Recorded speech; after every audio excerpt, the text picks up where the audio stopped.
Yes, the title is not clickbait. I actually did earn over $1 million by 21, but did I keep all of it? Absolutely not. So today I'm going to take you on a small journey, basically when I started entrepreneurship. And before I start this video, I just want to tell you guys that you can literally accomplish anything. No matter what you're going through in life, I want to let you know that you can be in the worst possible spot in your life, but if you surround yourself with a good group of people and high-level achievers, you can get anything done and accomplish your goals. Getting up every single morning keeps you in the game. And like everyone knows, quitting is the easiest thing you can do. But once you quit, you're basically just demoting yourself. And that's what truly keeps winners winning. They get up every single day, they do what they need to do, and they keep plugging away. Nevertheless, let's get into this video and talk about my entrepreneurial journey and how I made $1 million online. Let's do this.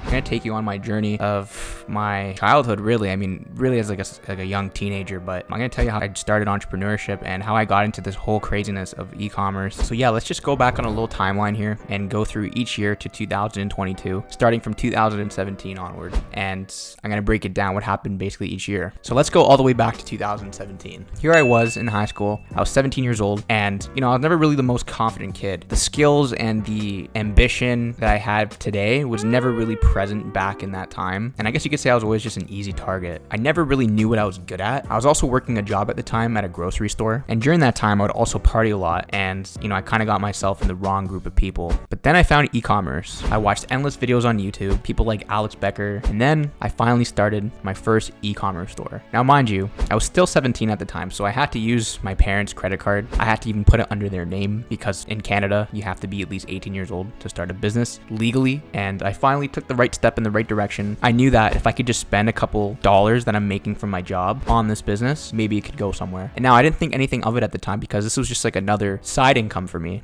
I didn't think of it as like a full-time thing. So I started my first jewelry store, and now the business model was drop shipping, but I was also buying jewelry pieces, shipping them to my house, and then selling it to people at my high school. Now I actually have a really funny story as well. I remember selling this gold diamond bracelet to like one of my buddies, and I'm sorry, Michael, if you're watching this, I apologize. At the time, we like hyped it up as it was like, we thought it was so cool. It was like shining, but like it looked like absolute trash. It did not look good. And he thought it was cool at the time, and so did everybody else. But now looking back at it 5 years later, it was a piece of junk. And I'm super sorry that if you're watching this video, I'm super sorry, but that was like probably one of the worst bracelets I've ever seen in my life. And in total, this jewelry store actually did roughly $10,000 in sales, and I was only 17 at the time. That's how much someone would be making a year working at a grocery store, and I did that within a couple months just selling jewelry. And that's pretty much it for 2017. I didn't really do much for e-commerce. I did, however, actually start a shoe business with a couple of my friends that knew absolutely nothing about business, and neither did I at the time. It's not like I knew much either. I was just starting my journey. We purchased a shoe bot online that would keep trying to get shoes on a Nike store or Adidas store before the shoes were released. And once Nike or Adidas or any shoe brand would release their new drop of shoes, this bot would automatically try to purchase the shoes. And the reason for that shoe bot is that these products sell out so quick sometimes, and with a bot that's just automated, it can do it quicker than a human. We bought a couple pair of shoes with it, and we did sell it to people over, I believe it was Grailed or Goat, but it didn't go very far. There were 6 people involved in the business, and splitting the profits between 6 people was definitely not the right thing to do. There's too many people involved doing the same task, and we didn't know anything about delegation or just dividing up work. We all just thought about the same thing in the same role. And that's it for 2017. That's really what I did when I was 17 years old. Now 2018 comes along. I started getting really cocky in this phase, I won't lie. And I actually quit my grocery store job, knowing that I made very little money with e-commerce. So I actually created a general store. It was called Deal Niche. I had a bunch of products on there, and it was basically just like any other e-commerce guru store. They would find products on Facebook or Alibaba or whatever it was, like trending, winning product, and they would have 80 products on their store, and they would just run Facebook ads for them every single week. And if it didn't work after 3 to 4 days, cut in, you'd move on to the next product. That is absolutely horrible in today's day. Like, just with general marketing, you can't just stop marketing something just because it's not getting purchases. You can't look at it in that such a short term. But again, like, I didn't know anything about marketing at the time. I was very, very inexperienced, and I thought that was just the right thing to do because other people were doing it, and that's what I was taught, and that's what I was preached. So I ran a couple of products on there, didn't see any success whatsoever. And then I finally came across a security camera, and it was a very, very high ticket item. I ended up doing, I believe it was 30,000 in sales just from the security cameras alone. I didn't know how to scale. I didn't know anything about money management, and I didn't know anything about Facebook really. I just ran a couple ads on there with pictures, some video that I just stole from someone, and I tried to make it work. What happened was a lot of my customers were actually coming from different countries, and I got tons of fraud orders. And there was this one day where I actually got a $700 order, and I was freaking out because like the security camera I was selling for $200 and it was only costing me like $40. A good chunk of that was profit, and I was just static. And that order actually wasn't fraud, it was the other orders that were fraudulent. So I was pretty excited when I saw that come through, but then disappointed when most of the other orders were fraud. I didn't really know much about refunding people at the time either, so everything was kind of just like kept as is. Like no one reached out about it, but it did say high fraud. So I was a little skeptical, so I decided not to sell them anymore. And then I came across another product. It was a skin spot tool. It was like the weirdest, cheapest, crappiest product you could ever sell to someone. Honestly, it was complete garbage. And people were actually sending me pictures of their skin. They were getting like bruises from using the product. It was horrible. And I felt so bad and I got so scared. And the same product I actually was selling on Facebook. At the time, I was doing like 2K days, like $2,000 days with this product. And I'm 18 years old running this stupid skin spot pen. At the time, I also had a mentor that people buy over the internet. When someone reaches out to them and say, hey, can you be my mentor? This was the time when e-commerce was just not new, but a lot of younger people were getting into it because gurus sold the idea of becoming rich really quick to young people, and they basically ate it, right? They just bought anything that they would see. So I thought because other people were getting mentored, I had to be a mentor and I had to get a mentor as well. He actually helped me find this product and helped me scale it at the time. Again, like I ran the product to roughly, I believe it was 40,000 in sales at the time. And this is all USD sales as well. But again, I got really skeptical about this product and I just decided not to run it because people were injuring themselves using it. And I just couldn't have that kind of liability on my back as a young kid. And I decided, okay, I got to find something that's actually like worth my time. When it was roughly the end of 2018, I went to university. I actually finished 4 years of university. I graduated about a couple months ago, but I was still doing this in school. So I was also doing this like part-time. Now 2019 comes, productive, better year, I guess that you could say in my life. I started eCom Street with Corey, this channel that you're watching here. And we just decided to run more e-commerce stores. I took a bunch of one product stores and just ran them on Facebook. Again, we found a couple other products that were getting us some decent sales. And at the time, I've always wanted to be in front of the camera and filming content about e-com. So I just said, you know what? Let's just start eCom Street together, me and Corey, and talk about e-commerce. In 2019, like I mentioned previously, I became a, I guess you could say, quote unquote mentor. And I was actually taking people one-on-one every single month, be under my wing with their e-commerce stores. And I was a bit credible at the time because I did have experience, but nowhere near to where I am now. Most of my income was actually from that because I did have over 10 people paying me per month just to help them with their stores. So while I was doing that, I was also running a couple other e-commerce stores. And at this time, I've only done close to like $100,000 in sales online total with every single store that I've ran up to date. We just decided to talk about it on eCom Street and really build up the channel. And also within this year too, something really critical happened to me as well. During this time, I had a huge friend group that I've always known from kids, basically from like childhood. And this was the year that we basically just split up. It was kind of a turning point in my life because like it was pretty much all the friends I had at the time. They didn't see the same vision I had in terms of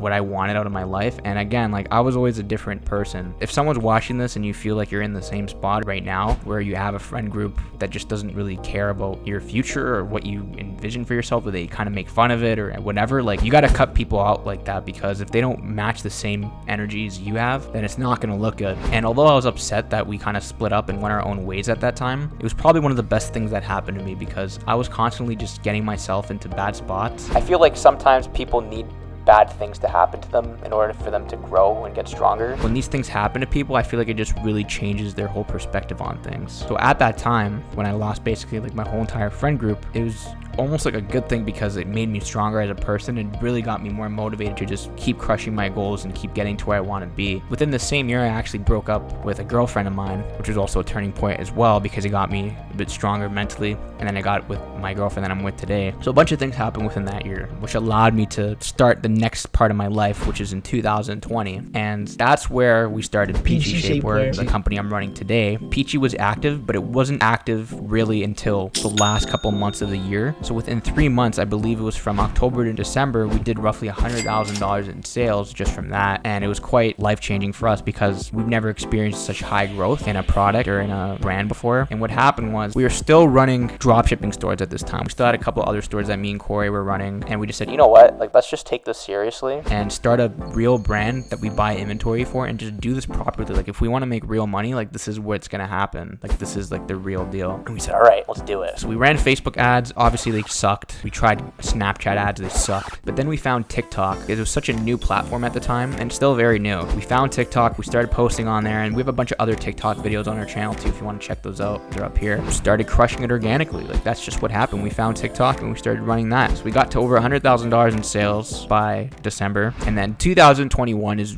the real deal. Like this is where like life really changed for me, which is last year. 2021 came along, and this was where we had our first like successful like 6-figure months. It was just quite incredible. We hired a full team of employees. Like we had like 8 people on our team staffed up, ready to go. And it was definitely a journey and an experience for us. We grew the business from like realistically $0 when we started in January to over $1 million by the end of the year. Now, the reason we were able to get to over $1 million in sales is not only through TikTok, not only through Facebook ads, but it's one of the most valuable things that a business has, and that's your email list. And having a huge email list can really put you aside of your competition because number one, people know who you are, and number two, you have their information so you can keep consistently sending them promotions. And the way we were able to build our email list is through pop-ups, and also the number one biggest thing that we use is a spin to win. And now what a spin to win does is essentially a pop-up on your website that allows customers to play a game or give them a chance to spin a wheel to win a discount. Or a really popular tool that allows you to do this is a program called Privy. It's a Shopify app that's been on the Shopify store for a very long time, and I'll show you very quickly how you guys can do this. All you guys got to do is head into the Privy dashboard, find the pop-up section, click spin to win, and you can build your own spin to win here. And now mind you, it's really unique. You can actually set up different discount codes and different tiles which customers can land on. And I think the really unique thing about this is that you can actually set up your customers to lose if they really wanted to. The whole point of it is that there's a chance of winning, and if you give your customer a chance to win, it'll make it more enticing. So what you want to do is actually set the chances to winning to basically 100% so that they can win something every single time. And now knowing that they won something, this is why human psychology is so important, and knowing that they beat the spin to win, they didn't lose, gives them a more enticing chance to buy something from your store. And that's why this spin to win is such a valuable thing, because it allows customers to just easily put their email, because what you're giving in exchange for an offer is your email. So the fact that you're actually giving something up to receive something back just makes the reward 10 times better. And it's been the greatest way that we've actually been able to build our email lists over the last couple of years. I highly recommend that you guys check out Privy and using their spin to win platform. And we did that within 1 year. And I know there's people doing $1 million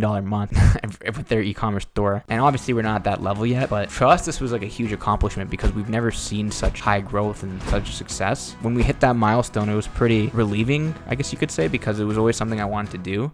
Nothing taught me more than this, like running a company at a young age with employees, staff, managing cash flow. Nothing taught me more than this. This is probably the best thing that's happened to me. And it was stressful. Don't get me wrong. We had a lot of times where we were like arguing, we were fighting with each other, like Corey and I, because like we didn't have the same views on things with the business. That's okay, because your business partner or whoever you work with, it's good that you guys don't have the same views, because if you're always thinking about the same thing, that's the only path you're going to take. So if one person's thinking about another way to grow the company while one person's thinking about how to be profitable, let them focus on what they're good at. It's good to use your skills in specific areas. You can't just put all your skills in one like basket and say, okay, let's just do this. No, one person has to do one thing and one person has to do the other thing. I'm happy to say today that we're still running the business profitably, and we plan on selling it next year. If you're in the same spot I was in 2017, you might even be my age, or you might be 17 years old watching this. Just know that if you keep trying, something will happen. You can't give up. I know that's very generic advice, but it really makes sense, because I was in that spot and I thought that maybe I couldn't do this, or maybe I wasn't set up to do this, but it happened and we still did it. And things like this really change things for you, because now that you have this under your belt, this experience, you can talk to other people about it. And when you go on Twitter, you go on Instagram, you go on TikTok, like if you have these things to show to people, they'll respect you a lot more for it. And you can grow yourself as a personal brand, not only just for yourself, for your audience. And eventually when that audience gets really big, you can sell them anything you want, or essentially build anything you want for them. And that's kind of the goal with us, or with eCommerce Street, is that we want to grow the channel pretty large so that eventually when we build something, you guys will want to use the same tool or same product that we're building. And it's not a money grab or anything like that. It's just truly what personal brand is. But I just want to say thanks that you guys have been following us on this journey. It's definitely been a ride, and I appreciate every single subscriber, every single person who likes this video, generally from the bottom of my heart. And again, if you've made it this far, thank you so much, guys. I really, really appreciate it. And just remember that you guys can do anything you put your minds to. It doesn't matter what spot you're in your life. You can do it as long as you just show up and keep going at it. Thank you so much for watching, and I'll see you guys in the next video. Take care.